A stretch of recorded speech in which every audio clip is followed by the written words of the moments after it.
Bonsoir à tous. Excusez-moi avant tout pour mon retard. C'était une réunion du CIVOM qui n'en finissait pas, qui est d'ailleurs toujours pas finie. Euh, donc voilà. Ceci étant dit, on va maintenant ouvrir la séance du Conseil municipal du mardi 21 novembre. On va voir d'ailleurs qui souhaiterait être secrétaire de séance. Qui? Brigitte. Allez. Donc Brigitte est candidate pour être secrétaire de séance. Donc elle va être élue à l'unanimité. Voilà. Je vais vous donner la liste des pouvoirs. Audrey Lambert me donne son pouvoir. Daniel Tassel donne son pouvoir à Brigitte Mangione. Vincent Corbasson donne son pouvoir à Salvatore Caltagirone. Maud Salem donne son pouvoir à Bernard Durand. Et Da Silva Georges donne son pouvoir à Nadège Caléjon. Normalement, on a fait le tour des absents. Pour vous signaler en début de conseil qu'on vous a redonné un projet de délibération modificatif par rapport à celui qui est dans Volias, c'est l'avenant au marché d'extension du groupe scolaire où on a rajouté une précision, à savoir l'avis favorable de la commission consultative des marchés qui s'est tenue cet après-midi. C'est pour ça que la délib arrive, la version définitive. Et puis on n'a pas redéfait toutes les liasses uniquement pour cette modification. On a préféré vous redonner un papier supplémentaire. Nous passons maintenant à l'approbation du précédent conseil. Est-ce qu'il y avait des questions, des remarques? Personne. Eh ben, on va passer au vote. Qui est contre, qui s'abstient? Unanimité. Merci beaucoup. Nous enchaînons tout de suite avec la première délibération à l'ordre du jour de ce soir, qui est la décision modificative numéro 2 du budget principal, qui vise à ajuster un certain nombre de crédits, aussi bien en dépenses qu'en recettes. Vous avez eu tous la liste des délibérations, donc dans les principales modifications et ajustements de crédit. Donc vous avez les contrats de prestation de services sur lesquels il y a une diminution des crédits qui était prévue initialement au budget principal de 30 000 euros. Donc c'est principalement lié à la mise en place de la clause avec l'IFAC sur le partage des bénéfices de l'exercice. Donc, l'IFAC ayant fait une bonne année l'année dernière, donc ils ont dégagé un excédent qui nous a été pour moitié rétrocédé. C'est une partie de l'explication, hein, parce que la rétrocession n'était pas de cet ordre. Un ajustement de crédit, là par contre, en augmentation, il manquait des crédits. Donc c'est sur la partie location mobilière où on rajoute 22 000 euros. La modification vient du fait qu'il y avait une mauvaise estimation du montant des loyers des Algeco de l'école. Donc lors de la préparation du budget, on a fait une erreur à ce niveau-là. Donc on ajuste les crédits pour permettre de payer tout ce qui a été fait cette année jusqu'au démontage des mobilhomes. Sur entretien et voirie, là par contre, on diminue les crédits de 20 000 euros. Les honoraires, une augmentation des honoraires de 17 000 euros. Je rappelle que chaque année, on met une somme relativement faible en termes d'honoraires. On ne présage pas forcément les sujets qui nécessiteraient de prendre un avocat, un expert, tout ce qui touche autour des honoraires. Sur l'année 2023, on s'est fait assister sur le marché de l'école suite au dépôt de bilan qui n'était pas envisagé, enfin qui nous est tombé un peu sur le coin de la tête du plaquiste juste avant la fin du chantier. Donc on a dû faire analyser par notre avocat et ça coûte relativement cher de revoir si on pouvait bien relancer une consultation assez rapidement, parce qu'on était quand même dans un marché public. L'objectif étant toujours de perdre le moins de temps dans les travaux de l'école pour rester le plus près de la livraison initiale, donc a été un peu décalé, mais qui a été malgré tout maîtrisé. Voilà sur les principales Variation des dépenses de l'article 11. Donc, vous aurez tous remarqué qu'on augmente les crédits de 46 200 euros, mais qu'on les baisse de 71 100 euros, donc plus de baisse que d'augmentation. Je poursuis sur les dépenses où on a les rémunérations du personnel non titulaire qui augmentent de 235 000 euros. Là, c'est la traduction de l'ensemble des remplacements qu'on a dû opérer cette année en 2023. Comme je l'explique traditionnellement, les sources de remplacement qui doivent être faites immédiatement, c'est principalement à la crèche. De toute façon, les taux d'encadrement nécessitent systématiquement de remplacer le personnel dès le premier jour. Ce n'est pas le cas de certains autres services où on peut faire un peu différemment. Il en est dans une moindre mesure, mais quasiment avec la même réactivité pour l'école. Tout ce qui est encadrement des enfants, principalement pour le temps de périscolaire, la cantine, sur la cantine. Voilà sur les augmentations des rémunérations de personnel, en sachant qu'il faut voir, j'y reviendrai tout à l'heure, on en a une partie qui sont remboursées par notre assurance, ou quand c'est du personnel non titulaire, on a aussi des remboursements de la part de la sécurité sociale sur les indemnités journalières. Les dépenses imprévues qu'on avait qu'on avait inscrit au budget primitif à 150 000 euros sont ramenées à zéro, puisque en fin d'exercice, il n'y a pas de dépenses imprévues. Voilà pour cette partie des dépenses. Si on passe maintenant aux recettes de fonctionnement, donc on a le remboursement des rémunérations du personnel de 12 000 euros, qui amoindrissent pour une petite partie les 235 000 euros de dépenses supplémentaires. On a un certain nombre d'ajustements sur les redevances du service culturel, redevances à caractère social et les ventes de marchandises. On a une augmentation des recettes de taxes foncières et taxes d'habitation. Alors, c'est plutôt taxes foncières. La taxe d'habitation, c'est très marginal puisque ça concerne que les résidences secondaires et qu'on en a assez peu au Fontadille, en sachant que cette augmentation de la taxe foncière est à regarder avec un autre article budgétaire qui est le 74 834, qui est la compensation de taxes foncières, où là, il y a par contre une diminution. Donc, l'augmentation nette, elle est plus de l'ordre de 50 000 euros. Taxe sur l'électricité, on a eu des bonnes surprises avec une augmentation de la taxe de 12 000 euros par rapport à l'estimation initiale. Et enfin, dans les produits exceptionnels, une augmentation des crédits de 70 000 euros. Ici, pour plus de 60 000 euros, c'est les remboursements de notre assurance sur les frais de personnel.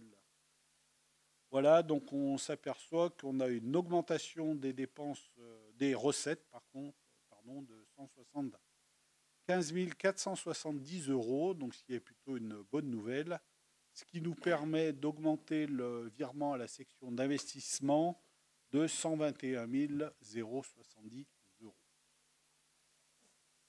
Si on regarde la section d'investissement très rapidement, l'objectif était de réajuster les crédits pour prendre en compte ce virement de la section de fonctionnement. Donc on réajuste les crédits sur les différents articles budgétaires pour pouvoir équilibrer cette section d'investissement. Voilà. Est-ce qu'il y avait des questions sur cette décision modificative numéro 2 ? Oui, une précision, monsieur le maire. Oui. Concernant la voirie, vous avez mentionné une baisse des dépenses de 20 000 euros. Oui. Et c'est parce qu'il y a des projets qui ne sont pas réalisés, c'est ça ? On prévoit une enveloppe. Alors, je vous rappelle que l'entretien, c'est l'entretien des voiries, donc c'est du fonctionnement, donc des petites réparations, des petites interventions. On en a eu moins que prévu. Et non, on n'a rien reporté. C'est vraiment un budget où on inscrit et on s'aperçoit. Si vous repreniez l'historique sur un certain nombre d'articles budgétaires, on s'aperçoit que d'une année sur l'autre, ça varie vraiment. Donc on essaie, des fois on met trop et puis on est obligé de rajouter des crédits, des fois, enfin on met pas assez, on rajoute des crédits, des fois on en met un peu trop, on diminue les crédits, mais il n'y a pas eu de projet qu'on a reporté, surtout qu'on avait des crédits. Bon, c'est plus les faits de l'année qui font qu'on n'a pas besoin de tout consommer. Merci. S'il n'y a pas d'autres questions, je vous propose de passer au vote. Qui est contre? Qui s'abstient? Unanimité. Merci à tous.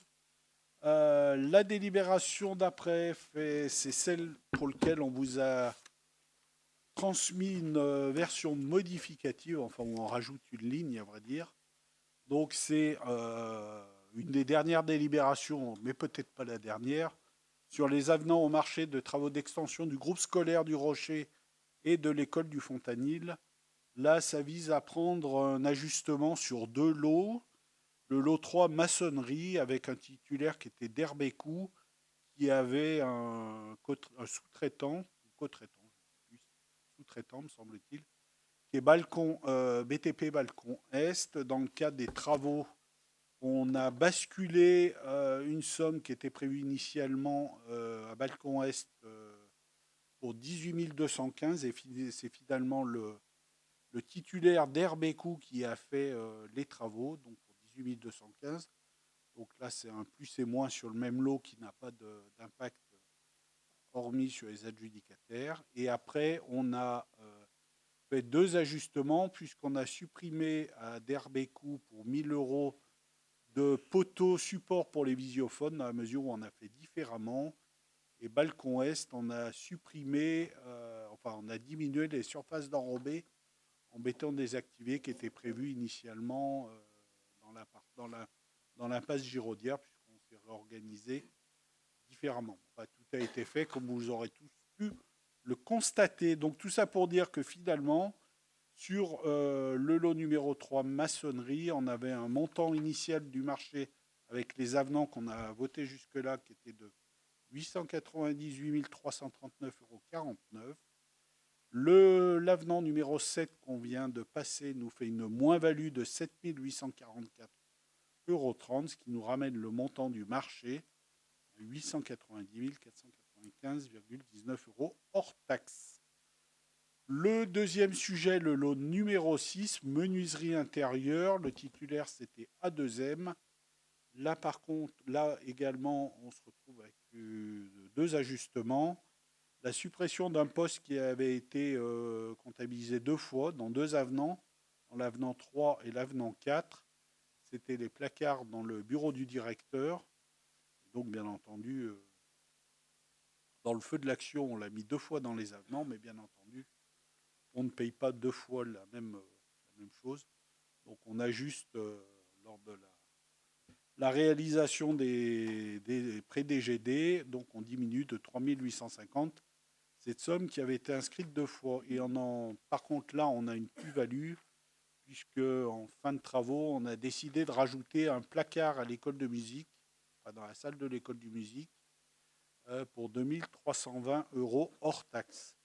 Ce qui, au final, pour le lot numéro 6 de A2M, on a sur cet avenant numéro 5 une moins-value de moins 1530 € hors taxe.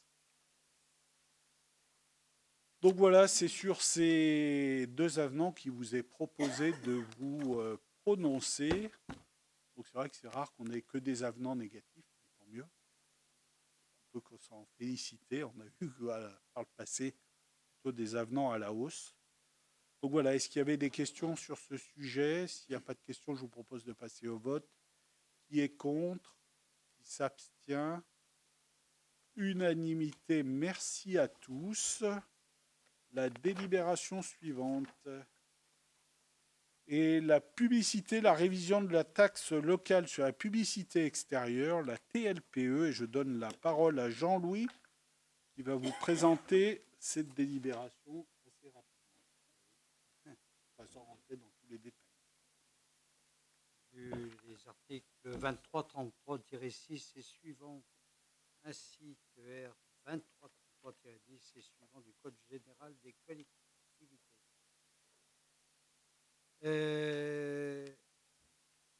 Considérant que l'article du Code général des collectivités territoriales fixe les tarifs maximaux de taxes locales sur la publicité extérieure, la TLPE, ces tarifs sont relevés chaque année dans une proportion égale au taux de croissance de l'indice des prix à la consommation hors tabac de la pénultième année. Et par délibération, en date du 2 juin 2009, la commune avait instauré une taxe sur la publicité extérieure concernant les dispositifs suivants.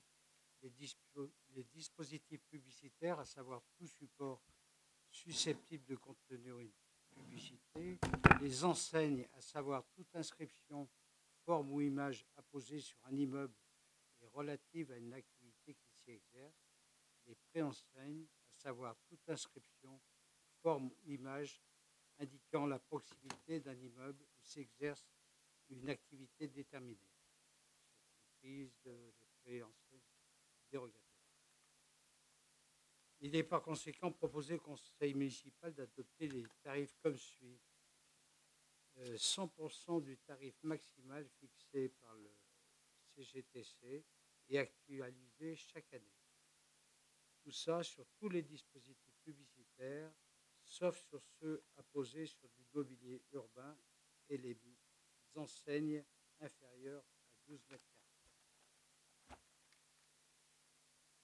Après en avoir délibéré, le conseil municipal décide d'adopter le tarif maximal prévu à l'article L 2333-10 du CGCT et décide d'exonérer les préenseignes inférieures ou égales à 12 mètres carrés conformément à l'article L 2333-8 du CGCT. Il décide de procéder au recouvrement de la taxe au fil de l'eau. Fixe les tarifs comme proposé ci-dessous. Merci. Est-ce qu'il y a des questions? Pas de questions. Je propose de passer au vote. Qui est contre?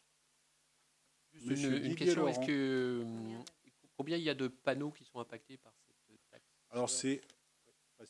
Non mais vas-y.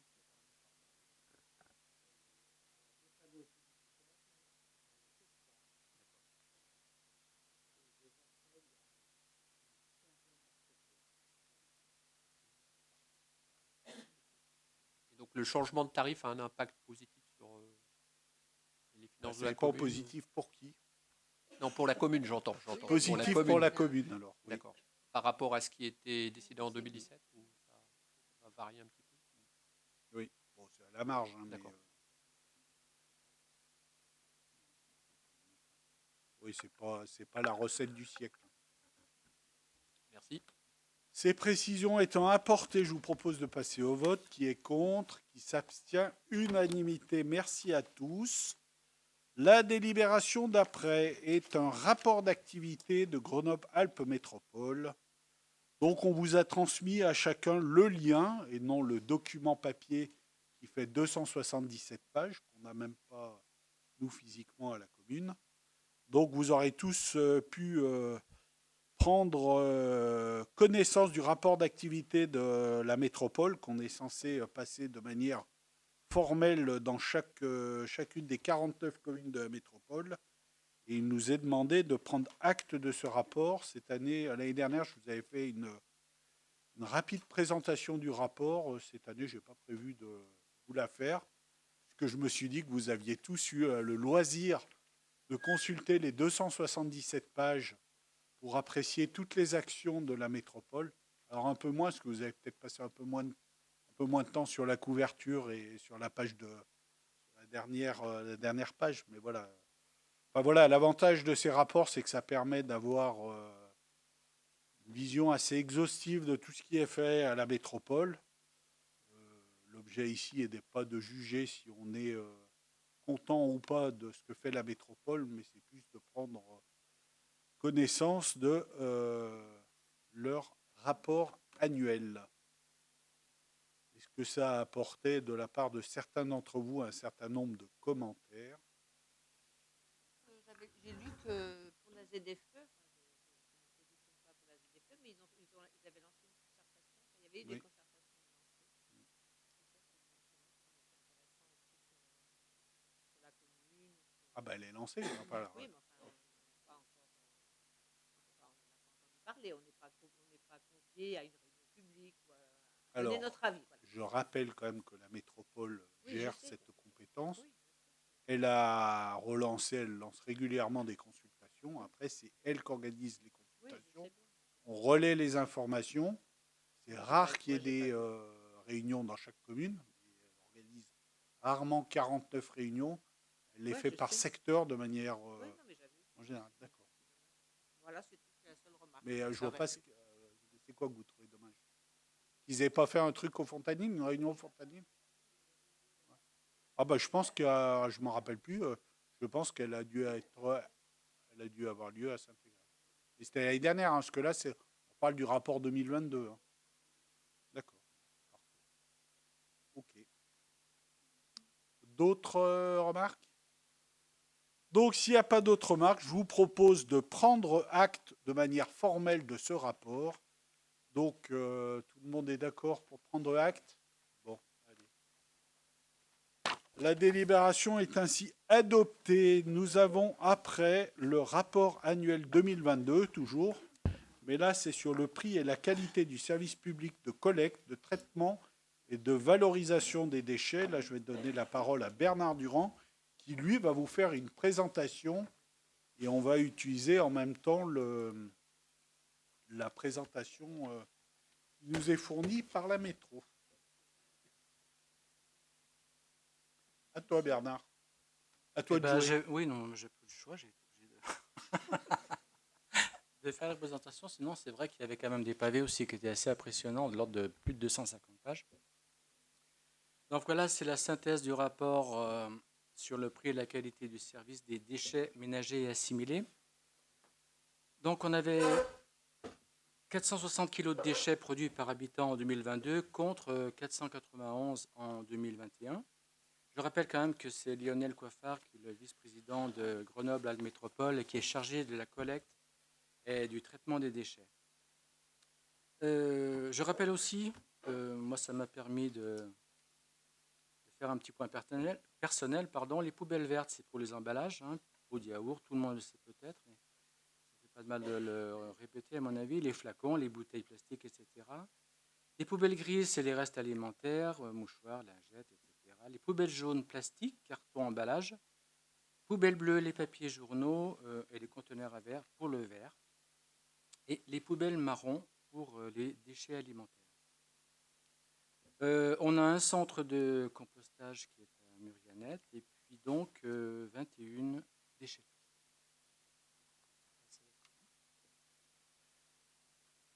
Quelques faits marquants. Bilan, phase, test, TEOMI. TEOMI, c'est quoi? C'est une mise en place d'une TEM incitative, le I de incitative. Elle serait calculée en partie sur le volume d'ordures ménagères collectées, donc la poubelle grise, et plus uniquement sur la valeur locative du logement. Donc la communication aux usagers d'une information individualisée comprenant le calcul d'une taxe fictive aussi. Donc les résultats montrent des premiers signes de réduction des déchets, notamment en habitat pavillonnaire, mais pas de résultats probants en habitat collectif. Ces résultats restent à conforter. Quelques mots sur la future déchetterie de Jacquard. Le site va passer de 1200 à 8000 m², ce qui va en faire la plus grande déchetterie de la métro. La fin de chantier est prévue pour 2025. La première zone de dépôt de cette déchetterie est destinée aux objets réemployables ou réparables et seulement après se trouve la benne des encombrants. J'ai l'impression qu'on va se retrouver un peu comme à Ikea, qu'on va être obligé de faire une sorte de trajet. Cette déchetterie n'est pas ouverte aux professionnels. Excusez-moi, j'ai pas compris le commentaire. J'ai pas entendu. De quoi? Pardon? Oui, ça m'a donné l'impression qu'on avait. Oui, c'est un petit. Prévention économie circulaire. Donc l'économie circulaire, donc c'est le modèle de production de consommation qui consiste à partager, rentabiliser, réparer, rénover et recycler les produits et matériaux existants le plus longtemps possible afin qu'ils conservent leur valeur. L'objectif des déchets de moins 20%, des déchets ménagers de moins 20% d'ici 2030. La production de déchets ménagers assimilés qui était de 535 kg par habitant et par an, c'est l'année de référence 2015, est passée de 535 à 460, soit moins 14%, et l'objectif de 2030, c'est de 414 kg par habitant et par an. Oui, pub, donc tout le monde en a entendu parler. Il y a un petit changement que tout le monde connaît aussi. C'est que depuis le 1er septembre 2022, la distribution des prospectus est autorisée, sauf si la mention « oui, pub » est clairement affichée sur la boîte aux lettres. Avant, c'était un petit peu l'inverse. Le démarrage de la collecte des objets volumineux, c'est réservé aux particuliers des 49 communes. Il y a plus de 1000 rendez-vous qui ont été réalisés et près de 2000 cubes d'objets qui ont été collectés. Alors pour le principe, si vous voulez faire récupérer, enfin si vous voulez que vous avez des encombrants à récupérer, la première des choses, c'est de prendre, vous pouvez soit faire prendre rendez-vous avec un formulaire en ligne, ou alors téléphoner au 0800 500 027.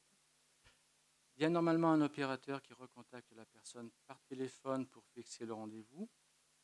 Le recours au service est limité à 2 fois par an par foyer. La présence du propriétaire est obligatoire. Et le volume compris, il doit être compris entre 0,5 m3 et 3 m3.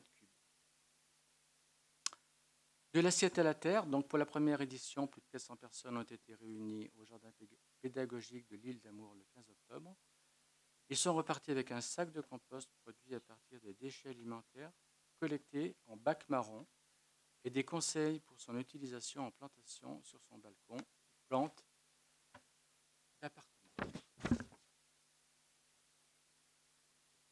Le tonnage collecté sur le territoire de Grenoble-Alpes Métropole, les grands chiffres, donc on a 76 000 tonnes d'ordures ménagères résiduelles, 4 215 tonnes de déchets alimentaires. Concernant ces déchets alimentaires, donc, il y a une unité de méthanisation qui sera mise en 2026, qui permettra de traiter 10 000 tonnes de déchets alimentaires et 10 000 tonnes de végétaux.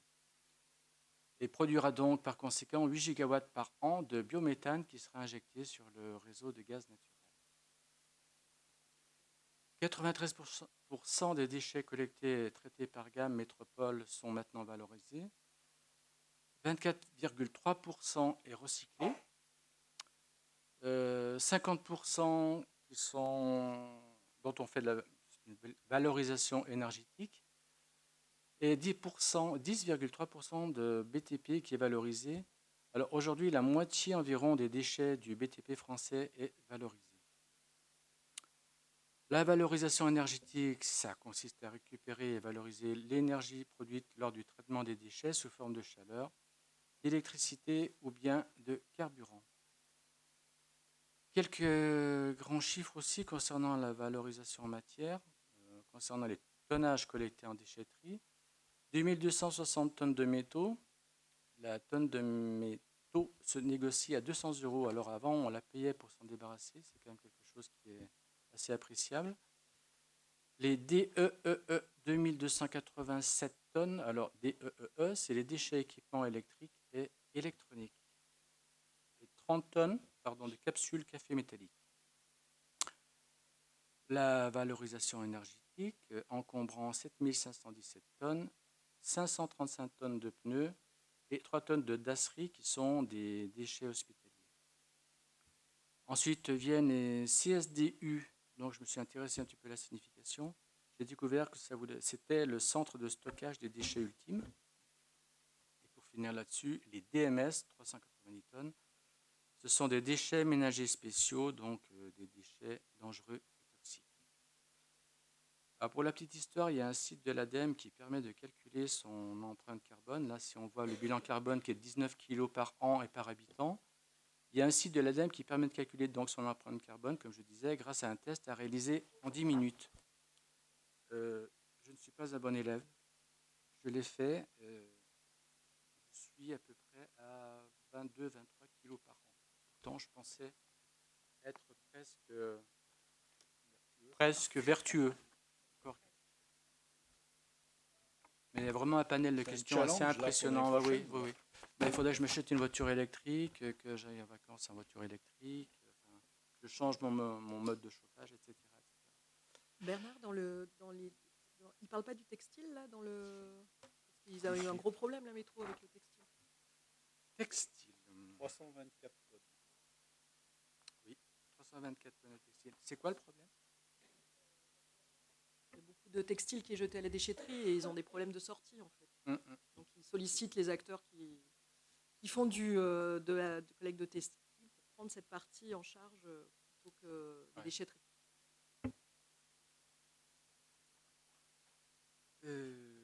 La collecte et le traitement des déchets. Donc on a 78 bennes ordures ménagères, 21 déchetteries comme je l'ai dit tout à l'heure. Tonnage collecté sur le territoire de Grenoble Métropole, on a 76 000 tonnes d'or. Mais je l'ai déjà fait, ça, pardon. Oui, non, mais c'était la dernière page. C'était la dernière page, je l'avais fini. L'avancement du chantier du centre de tri qui est à côté d'Étanor, donc le centre opérationnel sera opérationnel en 2023 et portera l'augmentation de la capacité de tri de 30 à 40%. Alors, il y a une chose que je ne connaissais pas, donc c'est le démarrage du refus de collecte. Donc après une phase d'accompagnement visant à sensibiliser les habitants des adresses présentant régulièrement des erreurs de tri, le refus de collecte a été déployé au 1er octobre sur 8 communes de la métropole. Donc j'ai cherché, je n'ai pas trouvé, mais je suppose que c'était presque sûr que les communes n'allaient pas être dévoilées, le nom des communes n'allait pas être dévoilé. Ça représente environ à peu près 13 000 habitants. Ce travail il est possible grâce à l'implication des éboueurs qui contrôlent les bacs et signalent les poubelles mal triées. Et donc sur les communes concernées, les erreurs de tri ont diminué de près de 6%. Et il est précisé dans les groupes AV qu'après sensibilisation, si les erreurs perdurent, un adhésif est posé sur les bacs refusés. Personnellement, moi, j'ai encore jamais vu. Si, ça se fait à Grenoble. Oui. À Grenoble, c'est beaucoup sur ils les le font. bacs individuels. Non, dans les entreprises. On a eu le cas, nous, chez nous. Il y a eu des erreurs de tri et ils nous ont collé le sticker et ils n'ont pas pris le bac. Il fallait retrier. C'est précisément ce qui est dit dans les groupes AV, oui.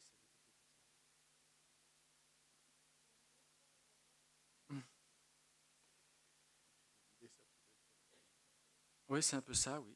Enfin, je pense que quand on s'est fait prendre une fois, on essaie de faire en sorte que ça ne se renouvelle pas. La communication en relation aux usagers, donc il y a un nouveau site internet éco-conçu, je ne l'ai pas testé, mais donc selon le collectif de référence Greenité, le site de Grenoble Métropole occupe la première place des sites des métropoles de France, largement en tête devant les 90 sites les plus consultés de France. Pour finir, la répartition du coût de fonctionnement des déchets en 2022, toujours dans les grands chiffres, il est de 41,8% qui concerne la collecte en porte-à-porte et de 22,8% qui concerne les déchetteries. Et quand même 20,7% concernant l'incinération des déchets.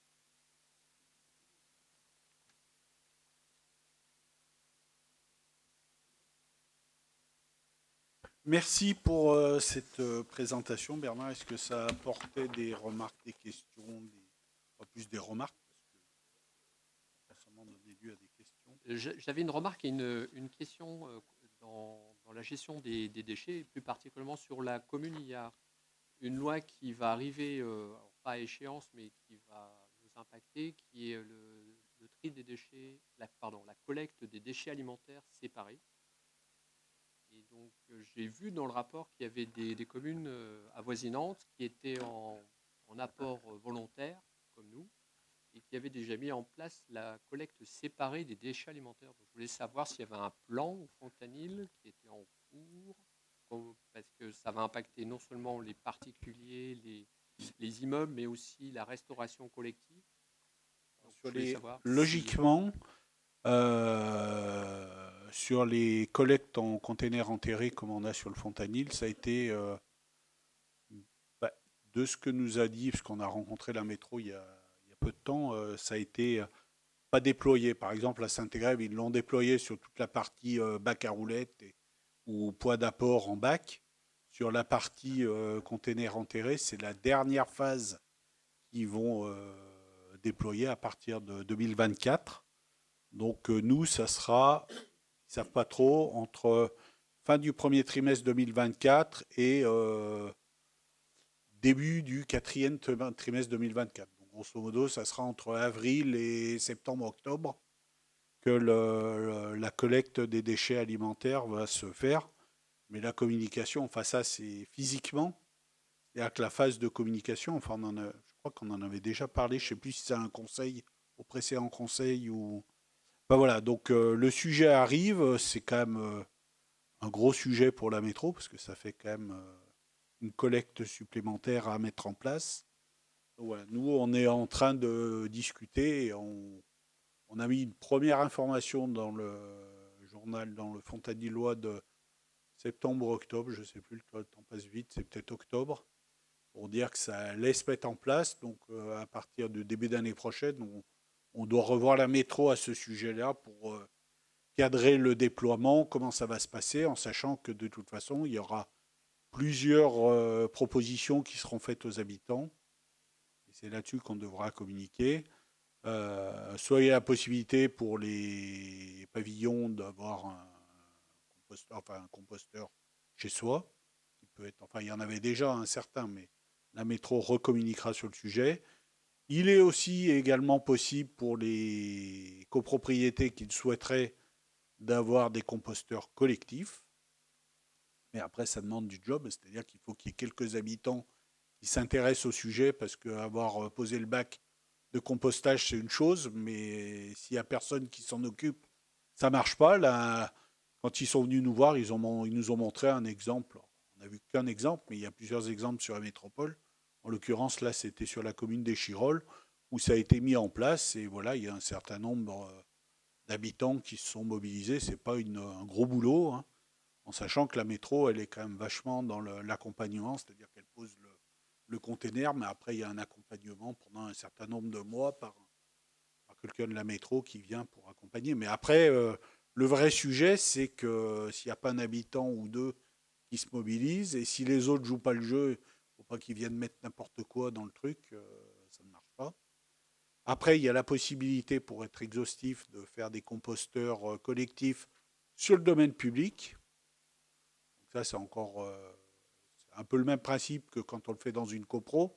C'est-à-dire que malgré tout, le composteur, il est fermé à clé et que ceux qui se sont fait connaître peuvent y avoir accès. Mais là, c'est pareil, il faut quelqu'un qui se mobilise sur le sujet. Et après, l'autre solution, c'est ce qui va se déployer un peu de partout, c'est de mettre des bacs à roulettes avec des poubelles. Donc, c'est des poubelles marron que vous voyez déjà dans toutes les autres communes. Donc, tout le travail qui va être fait à la métro, puisqu'ils le savent depuis le début, nous, il est hors de question de revoir des bacs à roulettes de partout, si on s'est mobilisé et qu'on est la seule commune à avoir que des bacs enterrés, c'est pas pour se retrouver avec des bacs à roulettes de partout. Donc le principe, ça sera pas des bacs à roulettes comme ça sur le bord du trottoir, ça sera une espèce de petite cahute dans laquelle il y aura le bac.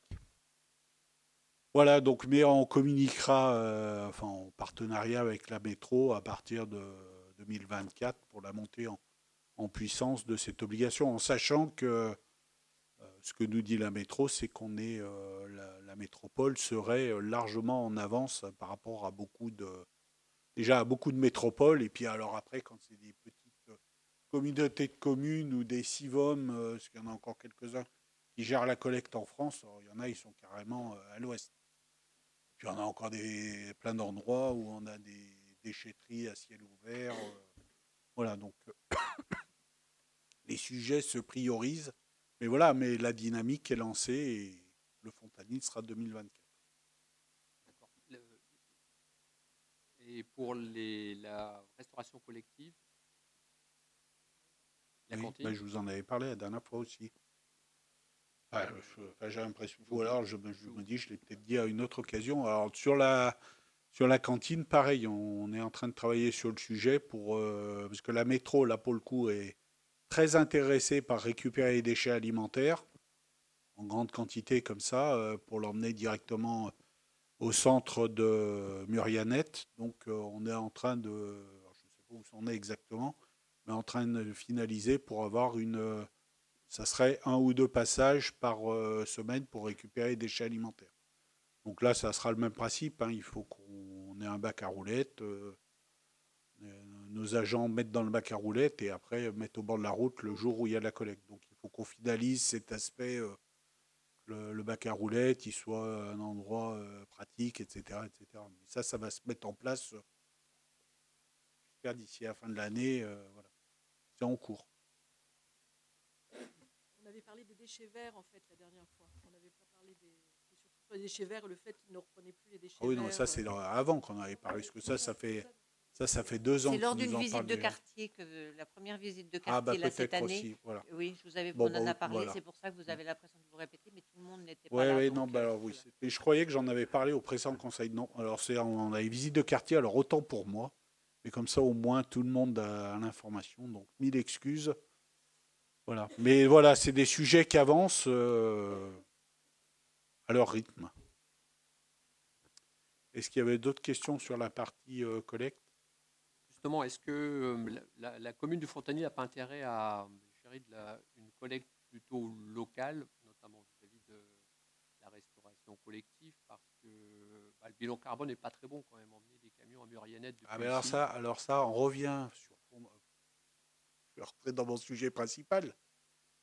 Est-ce que les métropoles, est-ce que avoir transféré tout un tas de compétences communales au niveau des métropoles, c'est une bonne chose de tout mutualiser et tout? Ben non, le bilan carbone n'est pas forcément bon. Et je reprends ce que disait, ce que disait Laure, elle nous a attiré notre attention sur le textile.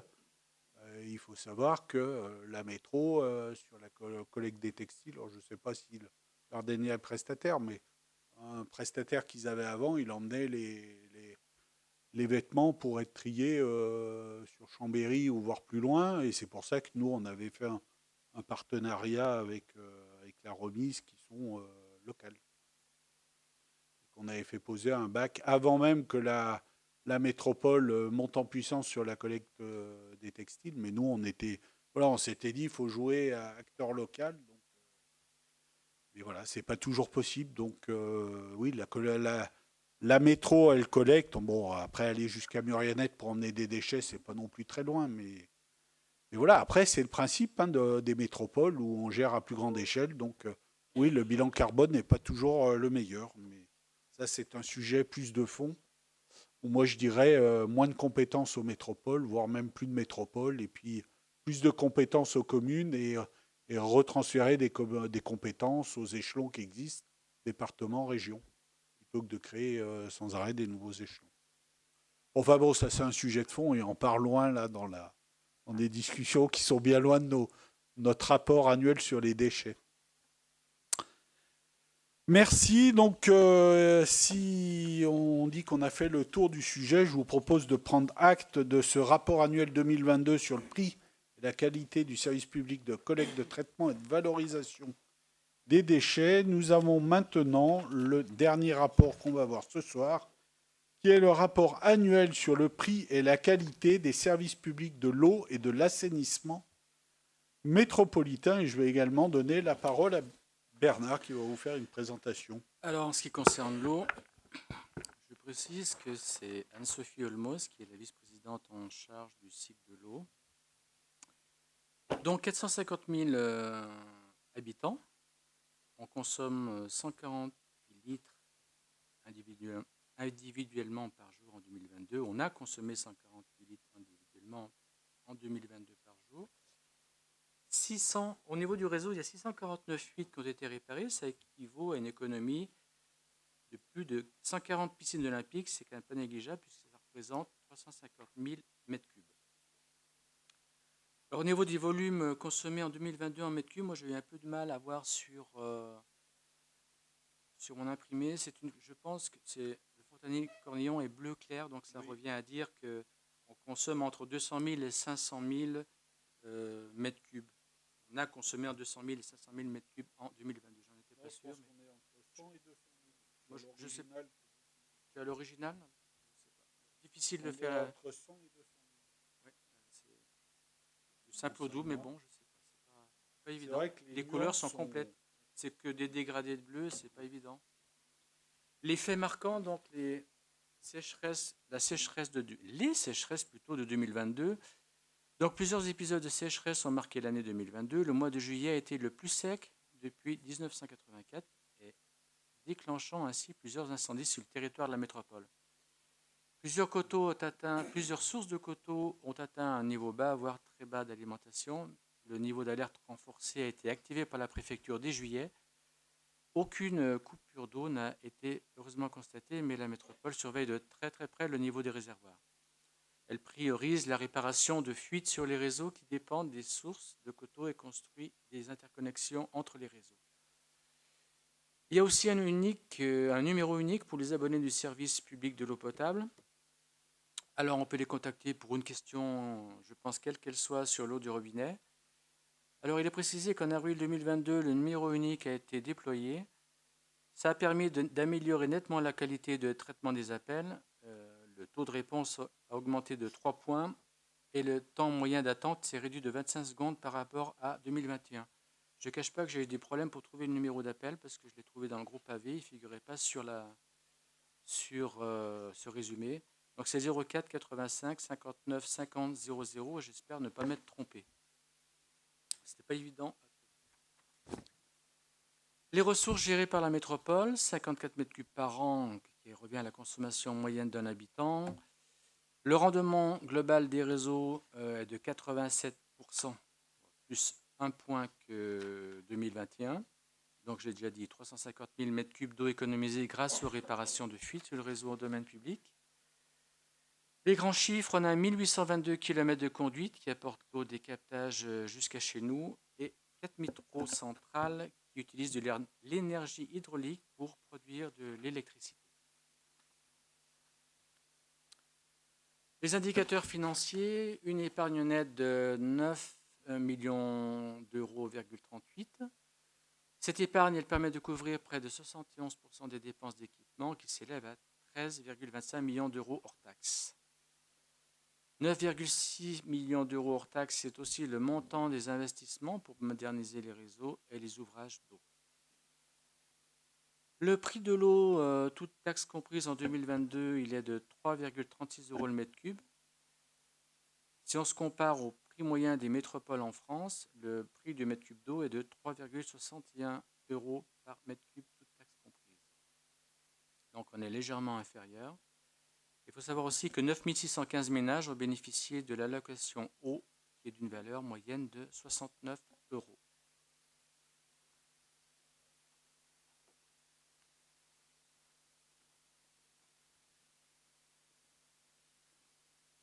Du coup, tu présentes Oui, je continue par l'assainissement. Ouais. Oui. On vote c'est un rapport unique. L'assainissement, c'est aussi Anne-Sophie Olmos, qui est la vice-présidente en charge du cycle de l'eau potable, qui s'en occupe. L'assainissement au niveau Aquapol, il y a 60 communes qui sont raccordées. Donc, Aquapol, je rappelle par principe que c'est une unité qui traite les eaux usées de plus de 480 000 habitants. Y compris le SIALP. Le SIALP, c'est toute la petite zone qui est en rouge au bas du croquis. C'est le syndicat intercommunal d'assainissement des lacs de Lafray et Petitchet. Aquapol, donc le traitement des eaux usées a pour but aussi, c'est bien de le rappeler, de les dépolluer suffisamment pour qu'elles n'altèrent pas la qualité du milieu naturel dans lequel elles sont rejetées, donc en l'occurrence l'Isère. Toujours concernant Aquapol, il y a eu 349 jours de conformes et 10 non-conformités, soit un taux de conformité de 97,2%. Je parle de la conformité des rejets dans l'Isère. Les faits marquants concernant la pluviométrie qui a été en baisse, ça a échappé à personne. La pluviométrie a subi une baisse de manière significative par rapport à 2021. En 2022, il y avait 866 mm d'eau et en 2021, 1136 mm. 2022 a été aussi l'année la plus sèche depuis 9 ans. Le défi de la crise énergétique relevé. À la suite de la crise sanitaire, la crise de l'énergie et des matières premières a fortement impacté l'activité de la régie avec des augmentations de coûts, des difficultés pour trouver certains équipements et un fort risque de rupture et de la continuité de service durant l'hiver, lié au risque de coupure de l'alimentation électrique sur divers sites stratégiques. Ces coupures comme tout le monde l'a constaté, n'ont pas eu lieu. La régie assainissement, 2081 km de réseau public, 932 km d'eau usée, 805 km d'eau pluviale et 344 km unitaires. On a 5 stations d'épuration hors aquapole. Donc on en a une à Notre-Dame-de-Comiers, une à Pré-Lanfray, une à Miribel et 2 à Quai, 2 stations à Quai. J'ai dit tout à l'heure, donc 60 communes sont raccordées à la station aquapole. Je signale aussi à titre d'info qu'il y a une opération d'assainissement sur le Fontanil. C'est la constitution d'une interconnexion entre les réseaux de distribution de Grenoble-Alpes Métropole et du Pays Voironnais avec renouvellement des réseaux et l'assainissement rue du Mas. La réception se fera en 2024. C'est des réseaux d'eau usée dont je parle. Les données d'exploitation 2022, il y a 99% des interventions qualifiées d'urgentes qui sont traitées en moins de 3 heures. Donc la démarche qualité impose un rendement supérieur à 95%, donc c'est plutôt bon. Et 100% des inter non urgentes sont traitées en moins de 7 jours. 14,1 km de réseau renouvelé contre 9,1 en 2021, soit à peu près 60% en plus. Voilà. Merci Bernard. Non, pas tout à fait. Il me Presque. restait quand même, oui, presque fini. C'est des résumés, mais qui en moins, il ne faut rien louper. La station, je reviens toujours à la station d'épuration d'Aquapole. Il y a quelques chiffres qui sont quand même intéressants. Les rendements épuratoires 2022 sont de 88,4%. Alors, je me suis intéressé à ce que ça voulait dire MES, DB05, DC0. MES, à titre d'information, donc, ce sont tous les trois des indicateurs de pollution de l'eau. MES, c'est des matières en suspension. DB05, c'est la demande biochimique en oxygène pendant 5 jours qui permet d'évaluer la concentration en matière organique biodégradable. Et DC0, c'est la demande chimique en oxygène. C'est un moyen d'estimer la quantité de matière organique dans l'eau. Le biogaz, 3,9 millions de mètres cubes produits en 2022. La quantité produite et injectée dans le réseau GRDF est de 20,8 gigawatts. Et là, c'est fini, pour ma part. Merci. Est-ce que ça a appelé des remarques, des questions Ok. Eh bien, écoutez, je vous propose de valider de prendre acte de ce rapport annuel 2022 sur la qualité des services publics de l'eau, de l'assainissement métropolitain. Merci à tous. On va passer à la délibération suivante, qui est la cession de la parcelle communale AL32 au profit de la SCI Fontabert. Au revoir Maëlle, merci d'être venu nous voir. La SCI Fontabert est la SCI qui supporte l'entreprise Bernard Truck, située 18 avenue de la Louisiane. Donc, ils ont un projet de restructuration de leur site et de réaménagement de leur site. Et pour ce faire, ils auraient besoin qu'on leur cède une parcelle qui leur permettrait de faire un troisième accès à leur parcelle qui était enclavée un peu sur la partie arrière. Nous les avons rencontrés et nous leur avons proposé de leur céder ce terrain moyennant le montant de 50 000 €, 20% au-dessus du montant qui a été estimé par les domaines. Donc, on a le droit de vendre plus cher, heureusement. Donc, nous avons fait une proposition écrite à la SCI Fontabert qui a été acceptée par monsieur Stéphane Pontier, directeur de pôle chez Bernard Truck. Donc, il vous est demandé de donner un avis favorable à la cession de ce terrain pour 50 000 € et m'autoriser à signer l'ensemble des actes qui vont en découler. qu'il y avait des questions. S'il n'y a pas de questions, je vous propose de passer au vote. Qui est contre? Qui s'abstient? Unanimité, merci. Nous allons passer à la délibération suivante, qui est la convention partenariale pour la fourniture de produits ou services en cas de crise et déclenchement du plan de sauvegarde communal. Et je donne la parole à Renaud Antoine qui va nous présenter cette délibération. Merci, Monsieur le maire. Avant de lire la délibération, j'aimerais bien rappeler pourquoi nous sommes amenés à la proposer aujourd'hui.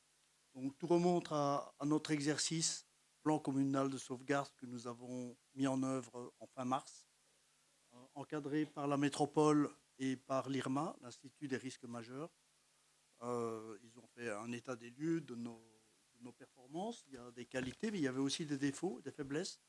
Et une des faiblesses principales était liée à l'armement d'un ERP en cas de crise et d'évacuation d'habitants. La personne en charge d'animer cet ERP n'avait pas les moyens d'approvisionner des denrées de première nécessité, sans passer par un processus complexe de passage de commandes, etc. etc. Donc, suite à ça, nous avons lancé une action corrective. Nous avons, par le groupe Risque et Résilience de la métropole, fait appel à tous les gens qui avaient un retour d'expérience dans des communes voisines par rapport à ça. Nous avons reçu 4 conventions. Et à partir de ces 4 conventions, nous avons réalisé notre propre convention en vérifiant tous les termes juridiques, etc. C'est celle-là, vierge aujourd'hui, qui vous est proposée. Nous avons d'ores et déjà contacté 2 commerçants au village, Vival, qui sera en charge de nous proposer des denrées de première nécessité, eau, café, etc. Et puis les délices de Lucas, la boulangerie, qui proposera, lui, bien sûr, des viennoiseries et du pain. Donc, dès que cette délibération sera validée, si vous le voulez bien, nous pourrons remplir les 2 contrats personnalisés avec les 2 premiers commerçants et avoir un dossier clos du plan communal de sauvegarde pour la fin de l'année, et on pourra le numériser et l'envoyer à Monsieur le Préfet complet. Donc, afin de répondre aux nouvelles exigences réglementaires de la loi de modernisation de la sécurité civile du mois d'août 2004, la commune du Fontanil-Cornion renforce son dispositif de crise afin de consolider son plan communal de sauvegarde. Cette organisation vise à assurer, en cas de crise majeure, les actions de sauvegarde et de protection des populations, sécurisation des zones, évacuation, relogement d'urgence, ravitaillement logistique. Pour ce faire, la commune souhaite solliciter la participation des entreprises et des commerçants de son territoire pour la fourniture de produits et de services utiles ou nécessaires en cas de crise et dont elle ne dispose pas parmi ses propres moyens techniques. Pour une plus grande réactivité, la commune souhaite s'y préparer en établissant au préalable une convention de partenariat avec la société mentionnée ci-dessus pour identifier les moyens, produits, services que la société est en mesure de mettre à disposition à la commune en cas de crise et d'en préciser les modalités. Bien sûr, la quantité, les délais, les mises à disposition. Vous verrez une copie de cette convention qui est attachée là, et il y a une dernière page qui est la fiche d'annexe sur laquelle on reprendra les produits de première nécessité qu'on a identifiés et qui doivent être livrés. Voilà, je vous demande, s'il vous plaît, de bien vouloir donner votre accord pour que Monsieur le maire puisse valider cette convention. Merci Renaud. Est-ce que ça...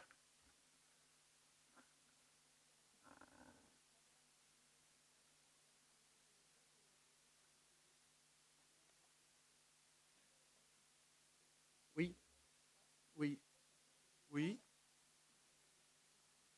Mais oui. On aurait dû mettre ni monsieur ni madame, d'ailleurs. On aurait Oui. mis représenté par et puis on mettait après.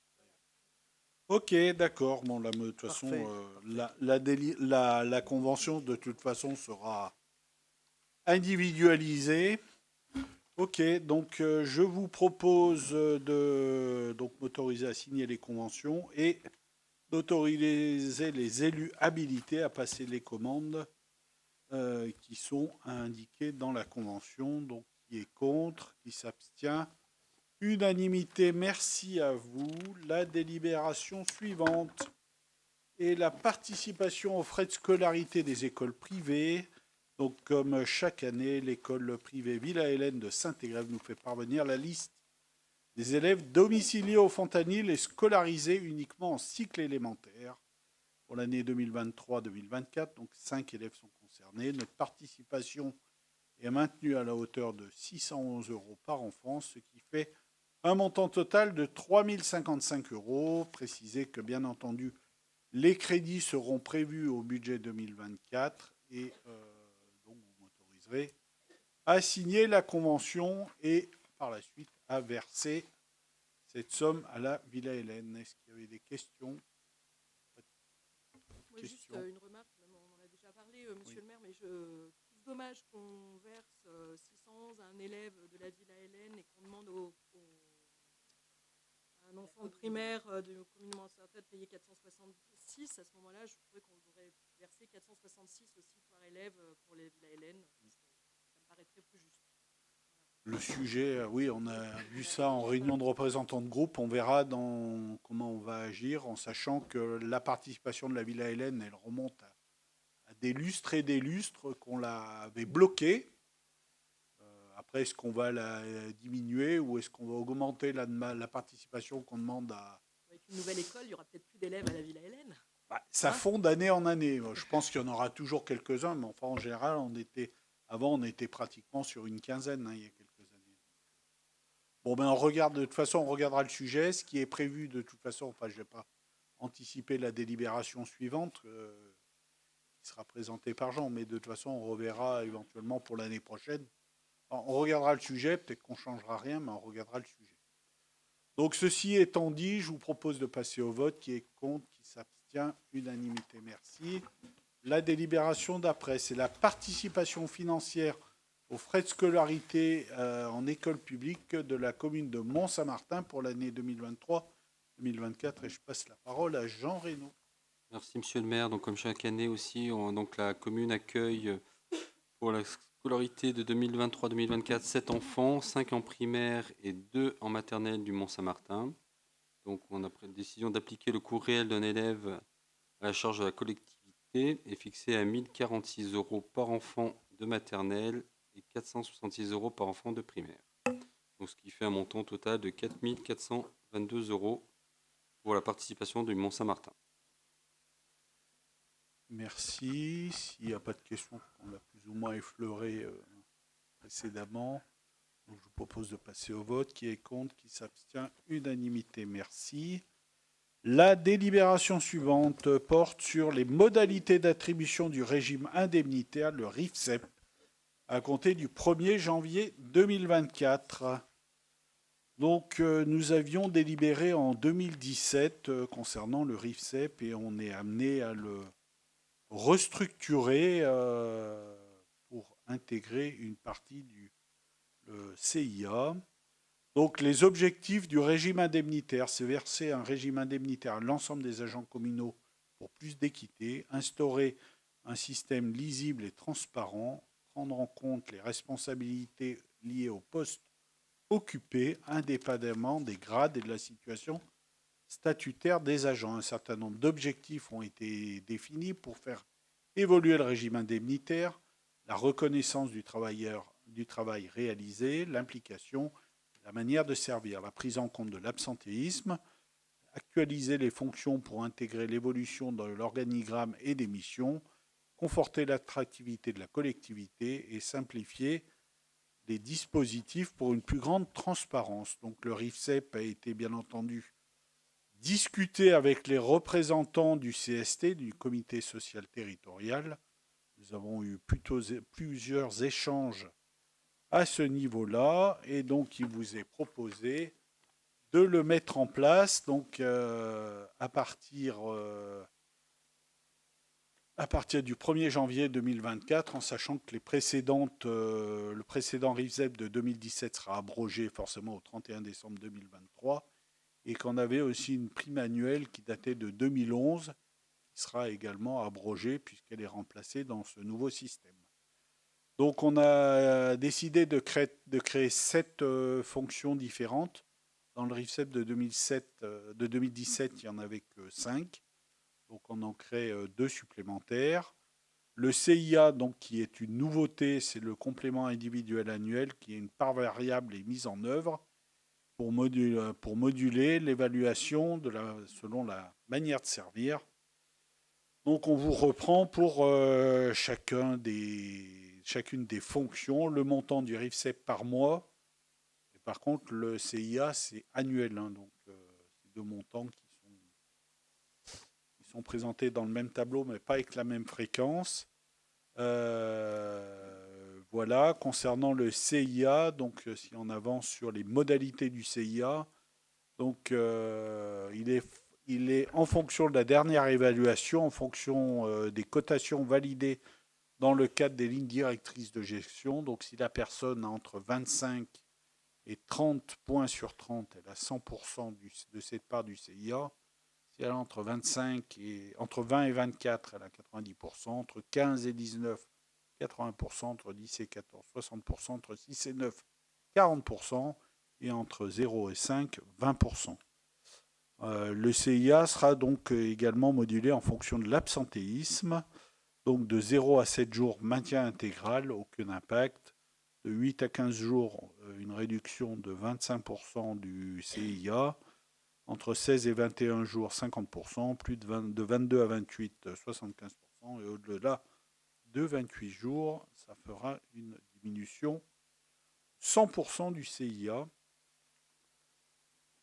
En sachant que ces modalités liées à l'absentéisme seront mises en place que pour le versement de janvier 2025, puisque, bien entendu, pas de manière rétroactive. La collectivité, quand elle a mis en place ces modalités sur l'absentéisme, l'objectif était de valoriser les agents qui sont mobilisés toute l'année et qui pallient aux absences nombreuses et diverses. Donc, quand on a fait ça, l'objectif pour la collectivité, c'était pas de se dire on va essayer de mettre des critères d'absentéisme pour verser un peu moins de CIA au personnel. Donc, c'est ce qui vous est expliqué dans le point numéro 3, où tout ce qui aura été perdu par les agents absents sera reversé aux agents présents.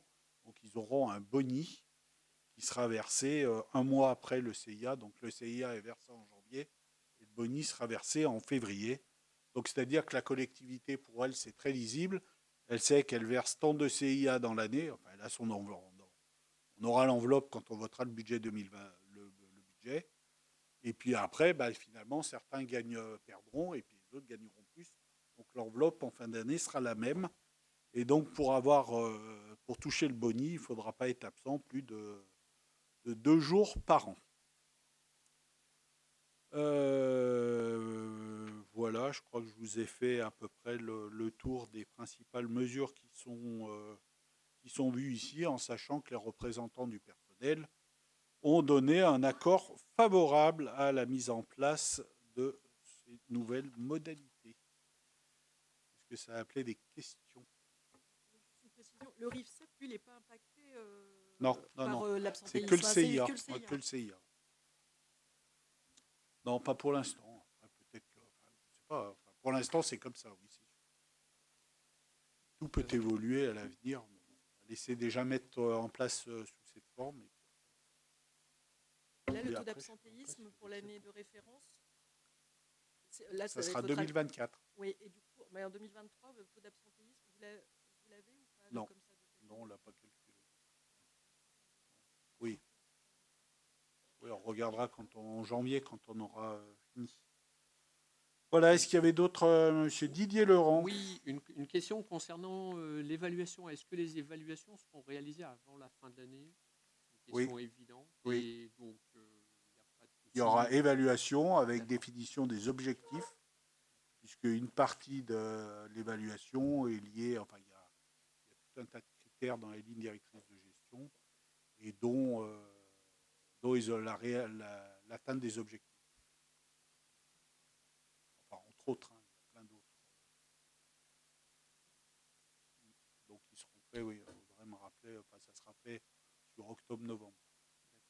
Et ces objectifs, en fait, c'est la note sur 30? Non, les objectifs, c'est une partie, c'est les objectifs, je crois, c'est sur 3 points, 5 points, 5 points. Après, il y a la formation, il y a tout un tas de critères, mais de toute façon, on sera amené à vous. Non, bah voilà. Enfin, à la rigueur, on pourra vous redonner un peu la composition la décomposition de la note sur 30 sur les différents critères d'évaluation. J'en parlerai. Je ferai un retour lors d'un prochain conseil. Ces précisions étant apportées, je vous propose de passer au vote. Qui est contre? Qui s'abstient? Unanimité, merci. Je reviens juste sur la précédente, le RIFSEP. L'impact pour la collectivité, c'est plus 90 000 € de dépenses supplémentaires. Délibération suivante, là aussi une dépense supplémentaire pour la commune. Mais on est Je content de me le permets mettre en un place. commentaire. J'imagine que l'absentisme va peut-être baisser en termes d'assurance. Il y aura un On impact. espère. En sachant que l'assurance, elle rembourse de moins en moins. Donc, non, mais c'est plus pour le. Ouais, Non, la mais partie prestation ou non, mais on s'aperçoit que la grosse difficulté, c'est de la gestion humaine. Hein. C'est-à-dire que c'est de plus en plus compliqué à trouver des agents pour remplacer, surtout à la crèche au pied levé. Donc notre personnel est de plus en plus stressé. Des fois, ça s'arrange entre elles, mais il y a des fois, elles disent bah, je ne prends pas mon jour de repos cette semaine parce que je remplace ma collègue et puis j'en prendrai 2 la semaine d'après, ou alors on la paye en heures supplémentaires. Mais je veux dire, ça désorganise les services. Donc avant d'avoir, quand on a raisonné comme ça, on n'a pas vu l'aspect financier. On a plus vu l'aspect, essayer de réconforter le personnel en l'aidant, en l'incitant, en limitant aussi peut-être les absences de 1 ou 2 jours qui peuvent peut-être se faire différemment, ou peut-être les gens peuvent se dire, oui, ça peut être aussi pour une garde d'enfants, ah bah ouais, peut-être je peux m'arranger avec mon conjoint au lieu de dire systématiquement, oui, bon, bah allez, moi je prends, parce que j'ai droit à tant de jours par an pour enfants malades, voilà. Enfin, je ne présage pas des pratiques, mais je veux dire, c'est peut-être un certain nombre d'événements qui font que, oui, l'absentéisme baissera, donc ça sera plus de confort pour les agents. Et si indirectement, pour nous, ça fait moins de frais, ben, ça sera mieux aussi. Mais ce n'était pas l'objectif premier de la manip. Mais je ne vous cache pas que si ça est favorable, forcément, ça sera une bonne chose pour nous. La dernière délibération, me semble-t-il, non, c'est l'avant-dernière, pardon. C'est l'instauration du forfait mobilité durable pour l'utilisation des transports durables dans les trajets domicile-travail des agents de la commune. Donc là, c'est pareil. Ça sera mis en place, donc premier versement en 2025, puisque ça sera à l'issue de l'année 2024. Donc le forfait mobilité durable sera d'un montant de maximum de 300 € par an, exonéré d'impôts sur le revenu et de contributions sociales. Les critères sont les suivants. Pour avoir 300 €, il faudra venir au moins 100 jours ou plus. Pour avoir 200 €, c'est entre 60 et 99 jours. Et 100 € entre 30 et 59 jours. En sachant que les mobilités acceptées sont le vélo, y compris assistance électrique, et les agents personnels de déplacement motorisés non thermiques. Et ça peut être également le covoiturage. Voilà, je vous ai présenté rapidement, enfin je pense que vous avez pu prendre connaissance de cette délibération. Donc ça sera fait sur un déclaratif des agents avec un contrôle bienveillant de la hiérarchie pour s'assurer qu'ils ne nous disent pas qu'ils viennent tous 100 jours par an en vélo s'ils viennent qu'un jour par an. À 2 jours près, mais voilà. Et quand même aussi... c'est aussi c'est plus basé quand même sur la confiance. Donc le premier versement se fera en janvier 2025, puisqu'il faut attendre que l'année soit écoulée.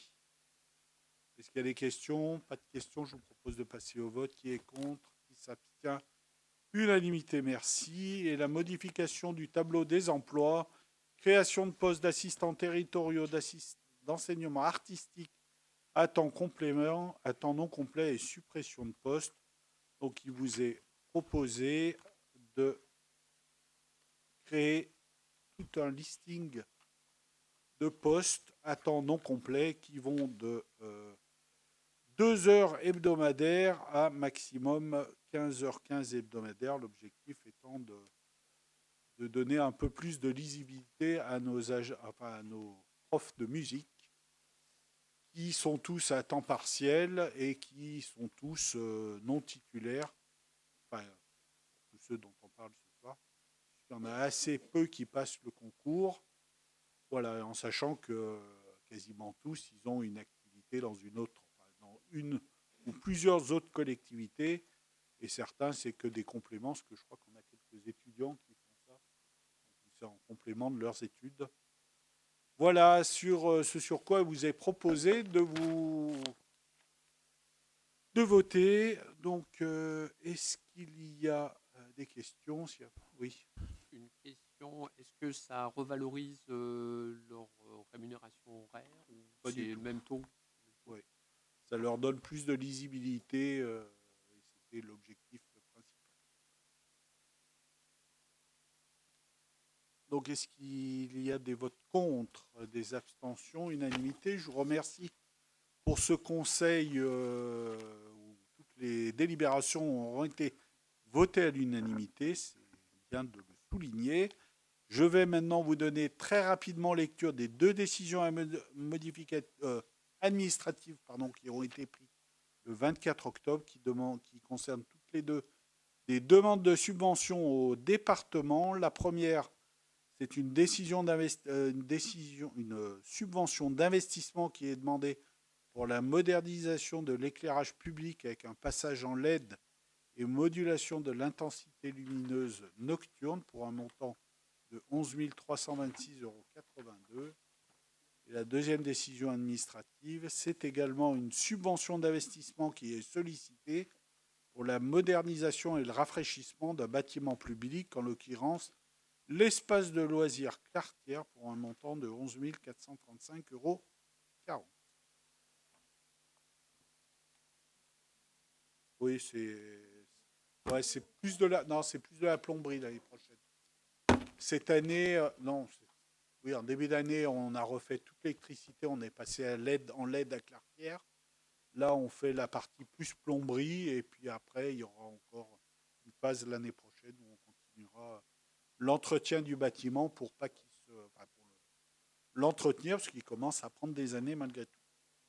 Je vous remercie tous. Est-ce qu'il y avait des questions parmi les élus avant de clôturer cette séance? Lors du conseil municipal du 30 mai, où on a élu la référente déontologue, on devait avoir un formulaire de saisine en ligne dont le lien d'accès Internet sera prochainement activé et communiqué. On n'a jamais eu ça.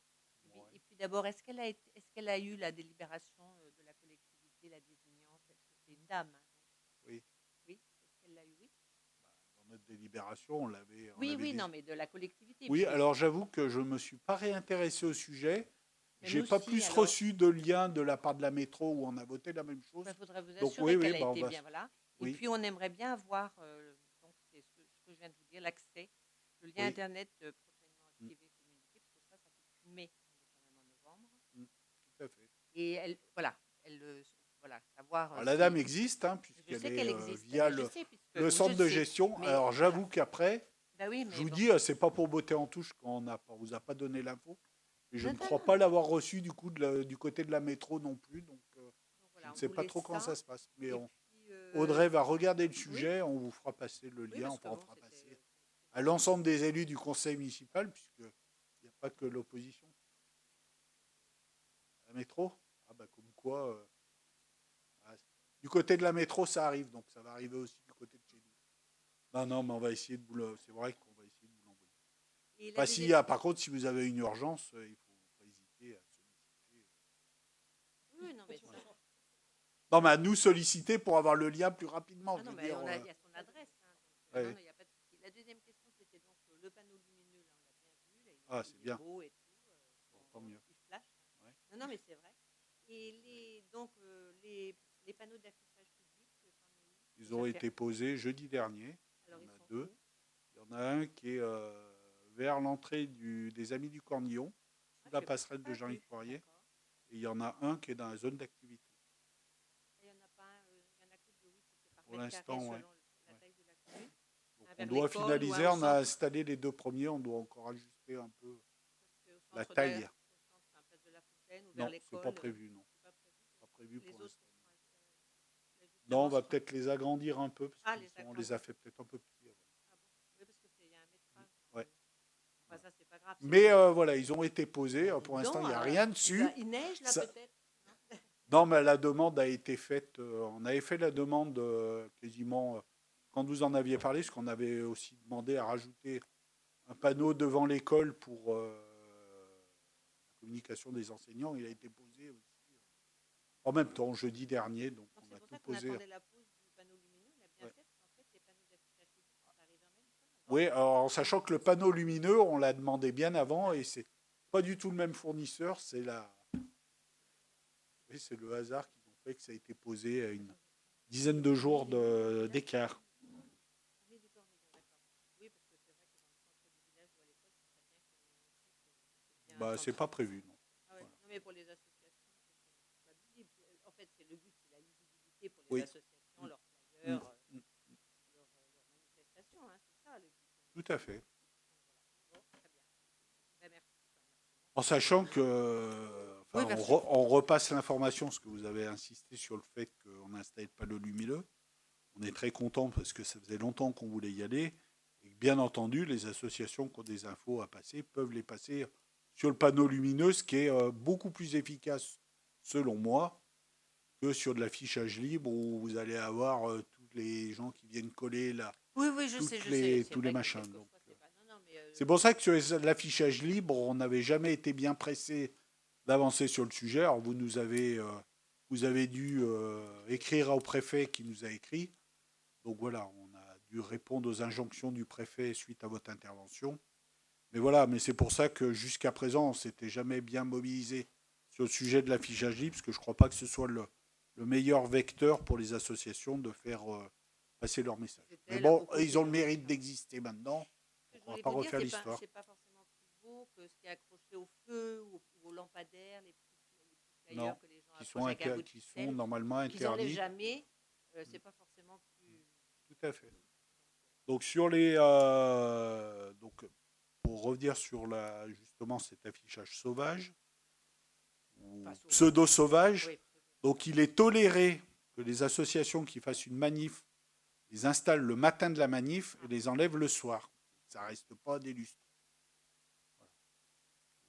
Et on le rappelle régulièrement aux associations en sachant, je rappelle quand même que si certaines associations continuent à mettre de l'affichage et ne l'enlèvent pas, on peut les verbaliser. On ne souhaite pas pour l'instant, on préfère la diplomatie et l'explication plutôt que la verbalisation, mais à l'extrême, on pourrait amener à verbaliser. Oui, oui, oui. Non, non, alors, je ne sais pas faire, mais je crois que c'est pas très. Je ne crois pas que ce Non, ça soit doit très pas être compliqué, très en sachant qu'on a pris le même fournisseur que l'Umiplan qui nous alimente déjà l'application d'information. Donc, mais non, c'est a priori, même si je ne sais pas faire, ce qu'on nous avait vendu quand on a choisi le modèle, c'est que c'est très facile à faire, ça se fait tout par informatique. Donc non, c'est quand même super top. Et ça permet d'avoir un qualitatif, un rendu. Voilà, quand une assoce, elle fait une affiche, voilà, on peut la mettre et, Oui, ou une et date c'est pour lisible. une assemblée Voilà, générale. c'est ça. ou quelque chose. Et vous allez faire passer un petit mot dans le prochain Fontanillois que les panneaux d'affichage Oui. sont. Non, parce que ça évitera qu'elles Ah, nous sur demandent. sur quoi Oui, oui, oui, qui sont Sur installés. l'affichage libre, Oui. oui, il y aura un. Parce c'est que prévu. les gens nous appellent en disant ils sont où? Ah. Je dis je sais pas encore, mais là maintenant je pourrais le répéter. C'est mieux. Si vous faites un- Je sais qu'on doit, on va dire qu'on en a, et oui, il me semble qu'on a bien prévu de dire ils sont à tel et tel endroit. Voilà, oui. Oui, Merci. oui. Eh bien, merci. Si toutes les questions, pas d'autres questions parmi les élus. C'est une question. Eh ben, Ah, alors, oui, si.